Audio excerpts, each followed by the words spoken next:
All right, you guys, in today's episode, we're gonna take a tour of my $3.1 million crib that I have, and we're gonna talk about renting versus owning. But we're also gonna talk about a different strategy that's in between the two. Not renting, not owning, but something very, very creative that some of you might start applying in your life to be able to live in houses like this. But first, we're gonna take a tour, then we're gonna come back, and Peter Sorensen, myself, AKA Swagger Dagger, we're gonna go ahead and talk to you about some creative real estate investing strategies, even as a beginner, that you should learn about. Plus, we're gonna have a lot of fun. So with that being said, let's kick off today's vlog.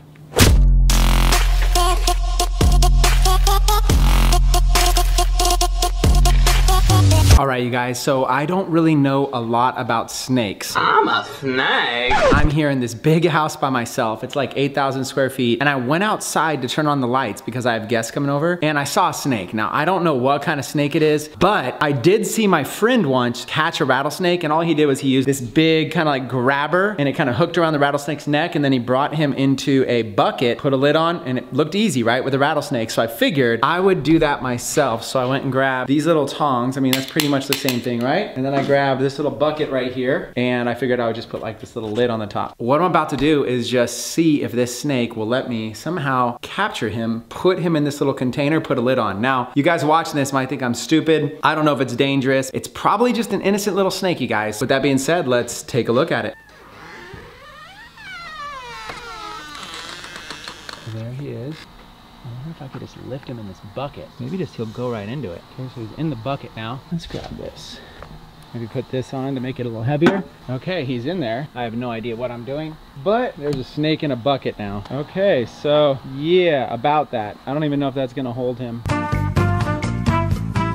All right, you guys, so literally I caught that snake, put it in a bucket, put some dishwashing detergent on top or whatever that was, and left it there. But at that point, the Hoverson family came over. We had kids, we had Aaron Rashkin was there. It was crazy. And we went ahead and did a house tour of this house. So I wanna take you on this tour first, show you this house that I'm living in every single day. Then we're gonna come back and I'm gonna teach you the strategies about it. Plus, we're gonna find out what happened to that snake in the bucket. So that being said, let's roll the house tour.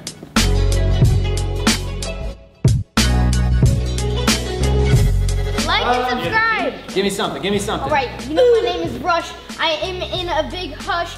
Yeah, you know I'm in my Camaro going like 120 miles per hour. And I'm rapping down these streets in the brand new seats. I honk my horn.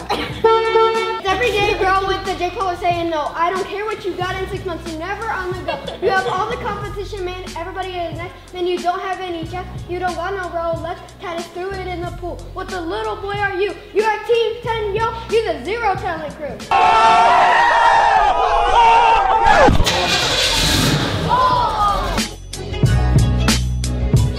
How many people can you fit inside of a home elevator?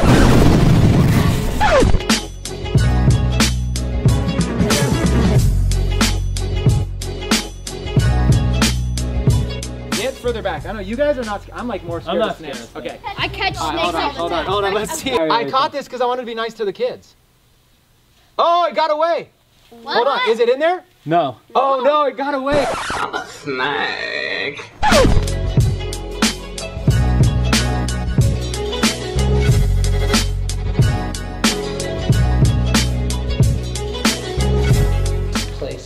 Freaking dope. So cool.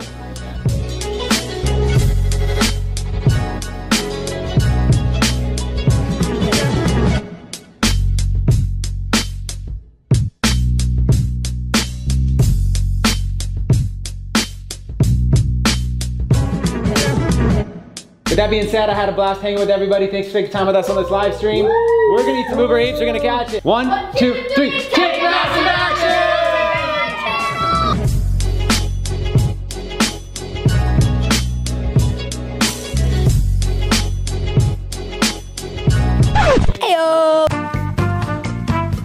All right, you guys, let's talk some business. And by business, I mean real estate investing. Both Peter and I, AKA Swagger Dagger, We've known each other for like a decade, and the way we met was actually through real estate investing. You were down in like Fresno, I think, California. I came down and did a presentation all about real estate investing in the market. We met and we've been friends ever since. So we're gonna talk to you about some creative real estate investing strategies. Hopefully you learned something here. The idea is just to spark your mind with what's possible. It's not necessarily to go do this, but if this intrigues you at all, then go search it. Go look on Google, go research it, maybe go through a course, learn more, because you know what? Most of the wealth generated in this country was either made through real estate or it's being held in real estate. So it's something that you should learn in your lifetime. So, swagger dagger. Tell us a little bit about your real estate investing experience. How I got started in real estate actually was like a lot of people do, Chris, either by reading books and going to seminars. I remember going to my first real estate, no money down type seminar. I think I was 18 or 19 at the time. Did my first real estate deal at the age of 20. But what really made it for me when I started having success is when I learned creative real estate. I remember one of the first deals I did, I think I was 21, where it was actually a very profitable deal for me, where I used none of my own money, none of my own credit. I did what's called a subject to strategy. Maybe we'll talk about that later. But essentially, I was able to acquire a property where someone just deeded me their house, kept the mortgage in their name. I was able to flip that property for a 5-figure profit. It was awesome. I kind of got the taste of real estate. I was able to make money in real estate without using any of my own money and without using my credit. So that's a strategy called subject to. So if you guys are taking notes and you want to do some Google searches to learn more, no money, no credit. And when he says made over 5 figures, obviously 5 figures means over $10,000 in profit on a deal, you guys. That's a pretty fantastic amount of money. I get asked all the time, Chris, is it better to rent a house or is it better to buy a house? And I'm gonna talk about this, and it's a little bit controversial. It's so controversial, I might even make an entire second video just about this topic. But for most of you, for like 95% of the people watching this video, it's better to rent than it is to own. I'm gonna tell you this, it doesn't make sense, but listen, by renting, you're gonna be mobile, you're gonna be flexible, you're gonna be able to do more in your life, you're gonna be able to pick up and go. As soon as you buy a house, you're basically cementing yourself to that city, to that community for like at least 5 years. If you're looking at personal home ownership, you're really looking for a long-term commitment that I'm committed here. My kids are gonna go to these schools here, I'm gonna live here. And then what happens a year from now if you get an opportunity to go do something amazing? You're gonna say no to more opportunities because your feet are held in cement blocks called home ownership. And also a lot of people say, but isn't home ownership a good investment? Well, most of the time it's not. And here's why. If you were actually gonna go invest money, you would wanna go find a street or a neighborhood and you would wanna go buy like the worst house on the street, the one that had the most potential for investment opportunity. You wouldn't wanna go buy the house you wanna live in because somebody else has already fixed up that house and made it so good that you walk in and go, oh my God, I wanna live here. You wanna go buy the house that's not there yet so you can be the person to do it. You can wholesale it, you can fix and flip it, you can rehab it. The kind of house that you would buy as an investment is most often not the kind of house that you would personally buy to live in. And that's where the average consumer gets a little bit mixed up. You go out shopping for like your dream home, you buy your home, you're so excited, you have your keys and you're like, I'm a homeowner. But that wasn't the best investment for your dollar. That was just an investment that you really got emotionally attached to. And one of the biggest things you could do as a successful investor is detach your emotions from the purchase. In fact, you used to purchase a lot of properties even out of state, even sight unseen, that were way better deals than a local house. Yeah, absolutely. In fact,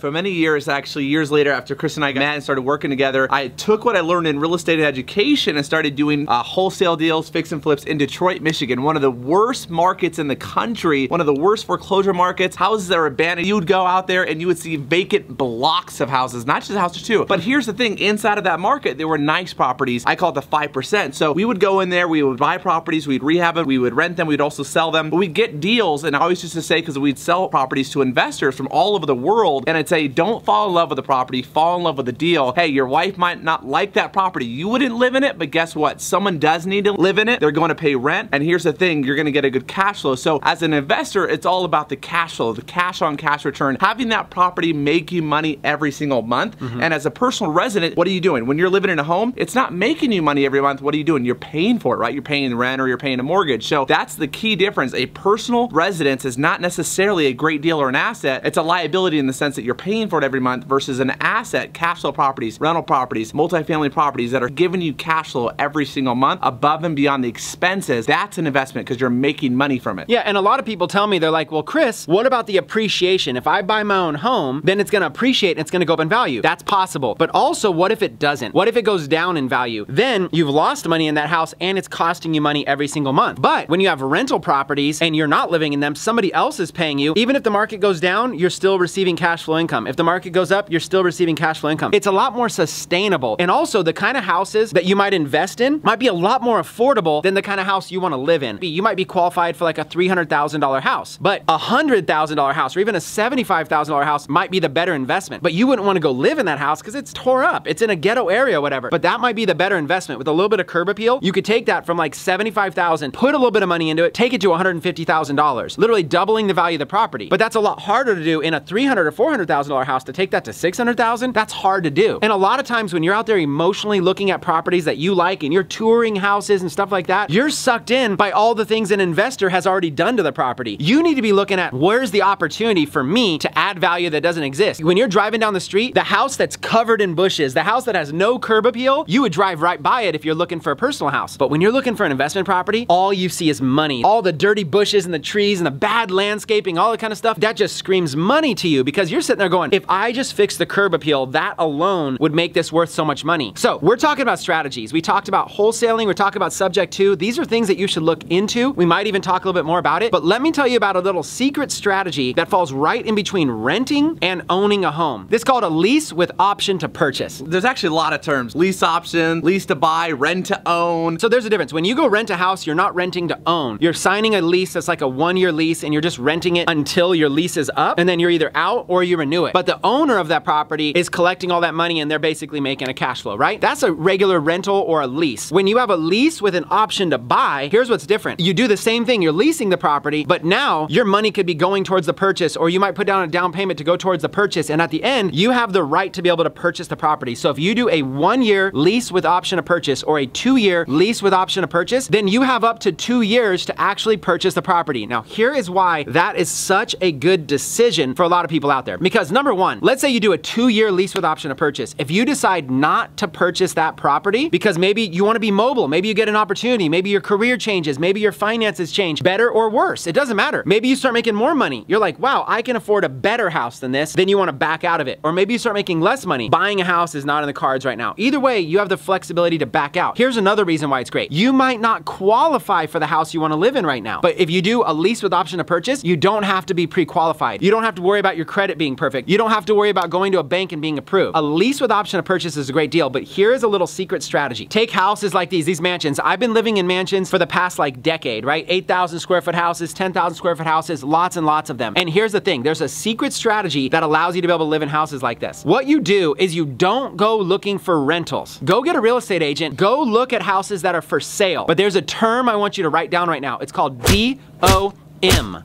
Days on market. A house has been on the market trying to sell for a certain amount of time. If it's fresh on the market, the owner's gonna wanna wait and try to get a good deal. But if it's been on the market for like more than 6 months, the owner's starting to get a little bit motivated and they're gonna be willing to negotiate. Have a real estate agent build a little portal for you. They can do this. Say, find me all the houses in these zip codes that have days on market, DOM, over 180 days, over 6 months. And then what they'll do is they'll put together like a little list. Let's say they give you 50 houses that fit your criteria. Maybe you need to have a certain amount of bedrooms. Maybe you wanna have a pool, whatever it is. Now you've got this little portal with 50 houses. Go through there and then mark which ones are your favorite and narrow it down to like 10 houses. So now you've got 10 houses in the zip code you want to live in where you have motivated sellers that can't sell it. It's been 6 months. And they're not for rent. They're just trying to sell. Now what you do is you go tour these houses. You go tour all 10 in like a weekend and you narrow it down to like a handful, maybe 5 that you really love. You go to the owners and instead of renting or instead of buying, you offer them a middle ground. You say, you know what? It might take me a couple years to really learn this area. I want to make sure that I want to live here. Here's what I'm willing to do. I'm willing to put money down right now, non-refundable. I'm willing to give you money up front and I'm willing to take over your mortgage payments and everything for 2 full years or a year. I'm willing to take over your mortgage payments and I'm willing to give you a non-refundable down payment called a lease option fee. Agree to their retail price or very little negotiation. So they're sitting there trying to sell their house and they're not able to. Let's say they want to sell their house for $500,000. Say, and I'll buy your house for $500,000. You guys, what a great technique. I'll buy your house for your asking price. I'll put money down right now that is non-refundable. affordable, and I'll make your mortgage payments every single month. A couple of things you're also doing is you're gonna say you're treating the home like a homeowner, not like a tenant, right? You have the intention to buy the property. Traditional landlord or tenant situation, maybe the landlord takes care of all the basic,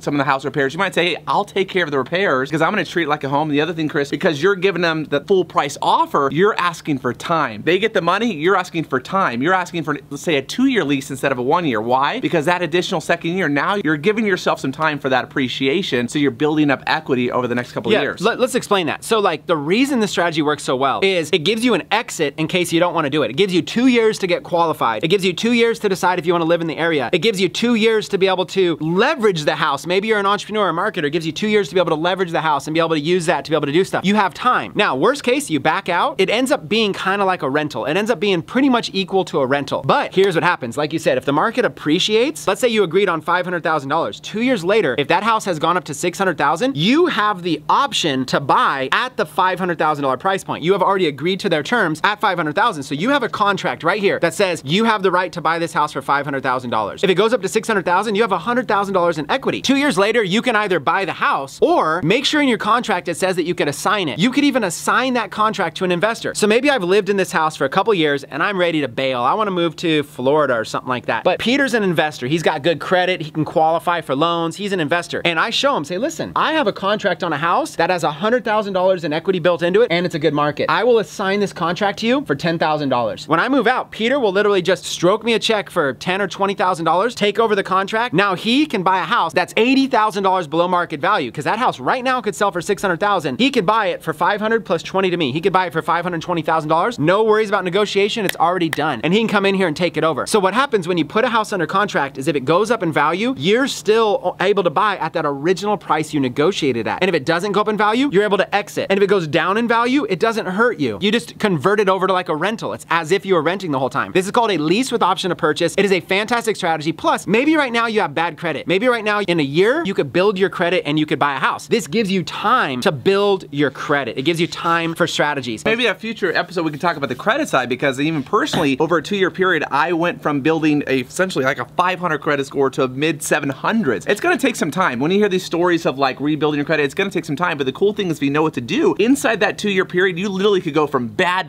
credit to great credit. Here's what we're gonna do, you guys. We're gonna wrap this up. I know we could talk more about subject to. I know we could talk more about wholesaling. If you guys have an interest in learning more about real estate investing, let me know in the comments below, because if you do, I have friends that do millions of dollars in real estate investing, and we have a lot of experience ourselves. If this is a topic that interests you and you wanna learn more about how to be able to get properties under deal with no money, no credit, how to be able to wholesale and assign contracts to other people, we have friends that are literally making 6-figure incomes traveling the world doing exactly this. I'd be willing to interview them, but I just wanna know that you guys really have an interest. So in the comments below, let me know if you wanna see more videos like this and if you get excited, and if you do, we'll do them. So with that being said, on behalf of Swagger Dagger and myself, you guys are the record breakers. As soon as you hit that subscribe button, you're joining this movement. This movement's all about education and entertainment. I mean, today we're literally like catching snakes and doing house tours and hanging out with kids and talking real estate investing, because we just vlog our lives, right? We document the journey, we have fun, and we make money, and we make a difference in people's lives. So smash the subscribe button, smash that post notification bell, become a record breaker. Spend about 10 or 15 minutes with us every single day, you guys. We're having fun, we're making money, we're doing big things, but we gotta go. So that being said, Swagger Dagger and I are out. Peace. Traffic and conversions on my traffic, and the keywords they keep searching for on Google got the magic. They buying up my fashion, now I'm shipping out my package, taking massive action while I cash in on my passion. I'm a savage, always watching Google Analytics and retargeting my visits while I'm scaling up my business. Yes, up in the audience, keep asking